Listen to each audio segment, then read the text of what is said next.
Good evening and welcome to the Accendo Trader Group. This is our stock market wrap-up for Monday, March 16th, 2009. AccendoTraders.com, effective video technical analysis trading plans delivered daily. Each time we come together, we try to prepare ourselves for the next trading session. We do that by going over our watch list, setting stops and alerts for our open positions in our new stocks. We want to check the news of the day and what's coming up for the next day. Look at the indexes, see if we see any patterns. We always scan for new trades, set alerts for new trades, and always have time to spend with our families. So when we look at the market it was today, it was kind of interesting. First off, the day started by some overseas news with the financials. Barclays and HSBC.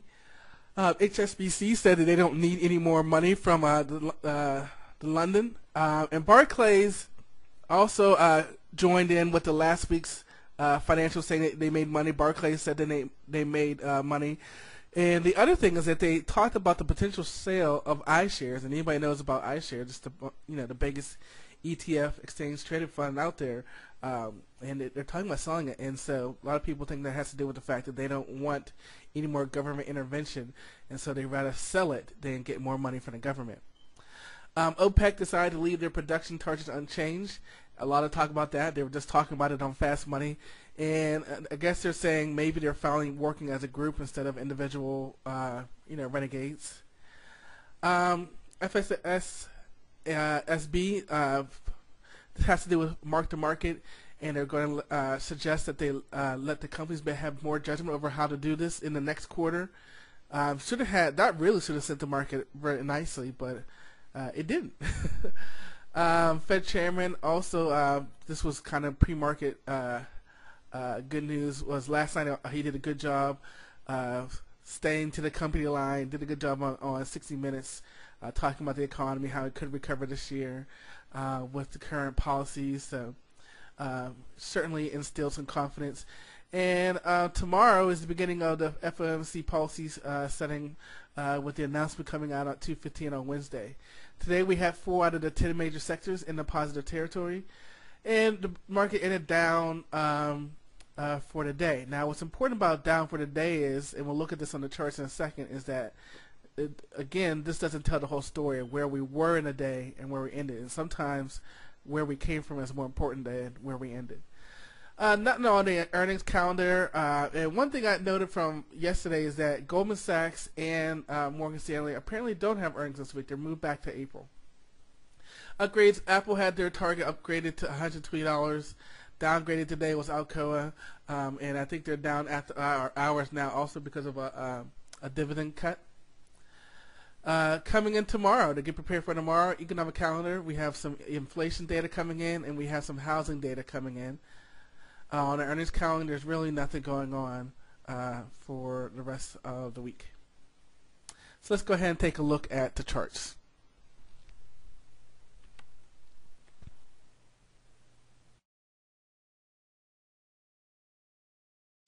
Before we look at the 3 major indexes, I want to make sure we take the time to remind everybody that in 2009, we're really going to be using Twitter to get our alerts as a part of our 30-day challenge that we have.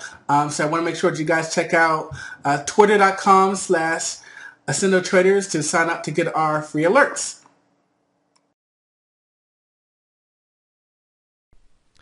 So here we're going to begin looking at our 3 major indexes, the Dow, the S&P 500, and NASDAQ. And here we get a better look at the market being down 7, but where was the market?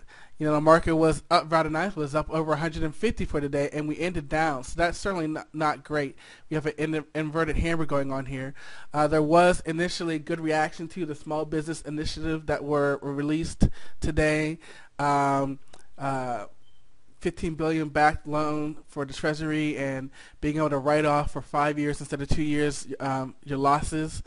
Initially a good reaction, but then the market sold off. Here we are on the S&P 500, and again you can see even more of a sell-off, and then the NASDAQ was just a gap and sell. This is what we would call an ISO failure from David Elliott, those who follow him, coming to a moving average and then failing from there, this resistance.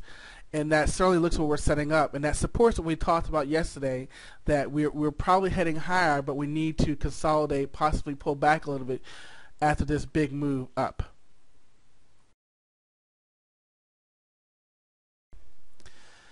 As we switch over to intraday, we can basically see that right about when the traditional comeback from lunchtime, 1:30. Here we are on the 15-minute chart. Here we are on a 5-minute chart. We can see that that was the beginning of the end for our day. This is on a tick chart.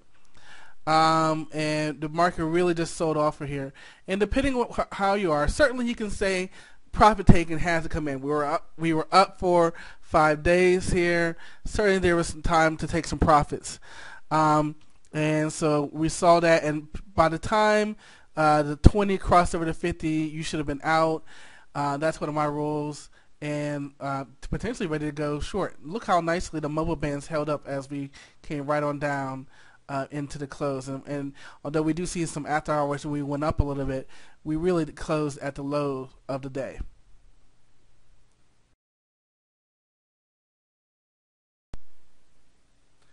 Okay, so as we bring our video to the close, the educational portion of our video. Yesterday we talked about the market's perspective. We're using the book Trading the Zone by Mark Douglas. And the new chapter is market perspective. And we talked about how the market is just a stream of data. It doesn't have a personal vendetta. It doesn't have anything. It's just a stream of data. It is the matrix when the numbers are falling down. And are you Neo? Can you see the numbers as opportunity? That's what the good traders are able to do. So Mark goes on to say that there's these 4 secrets to trading. Trading without fear or overconfidence. And again, that really has to do with your self-esteem as a trader. Have you developed the right mindset? Just because you won a couple times doesn't mean that you need to suddenly load up and put 100 contracts in. Just because you lost doesn't mean that you cut down to 1 contract. You refine your system, but you need to be able to trade according to your system and not according to how you feel. Are you able to perceive the market when it's offering you an opportunity to trade? Again, the numbers are falling down. We've all seen the matrix. The green numbers are coming down, but can you see that numbers and make it into the twins from the third one, or or are you Neo and can you jump and make it to the next building on the first jump, or you're going to fall short? Staying completely focused on the now moment. The trade is about this current trade. It's not about your past trade. It's not about the future trade. It's about this opportunity right now. And finally, being able to enter the zone. All that being said, the best traders have evolved to the point to where without a shred of doubt, they believe that anything can happen. And what's important about this anything that can happen is you could lose. And that's what some of our traders that have trouble is they haven't gotten over the fact that you can lose. There's nothing wrong with being wrong. Make adjustments, practice, paper trade, and come back to live another day. You don't keep doing the same thing. Yeah, as they say, anybody who does the same thing expects a different reaction, a different outcome is crazy. So if you're losing, stop. Make adjustments to your trading plan, paper trade it to see if it's successful. Yes, I understand paper trading may not be as authentic because it's not real money. Paper trade it, put in 1 contract, buy 1 share, whatever. But you have to be able to accept the fact that one of the results of the trade is that you can lose. So successful traders understand that anything can happen, and that their belief that anything can happen allows them to stay focused on the now and allows them to enter the zone.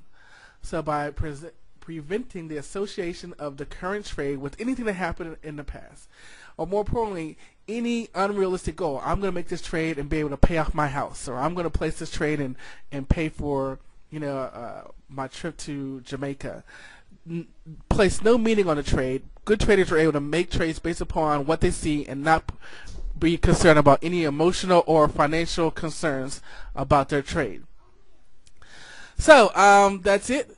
As you guys know, we're starting a Jumpstart trading session every Sunday at 8 p.m. To get to that, all you have to go is to accendotraders.com/jumpstarthtml. Every Sunday 8 p.m. we'll get ourselves going for the new trading week and make sure we're ready to go. This, as you know, this is our free version. We don't have our picks in this. If you want to get our trades for tomorrow, you actually got to become a paid member.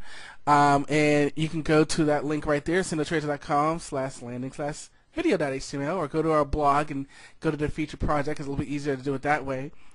And we do have a free 2-week trial subscription that you can get in there if you just want to test us out at first. And finally, follow us on Twitter, twitter.com/AccendoTraders. Thanks, guys, and I will see you next time.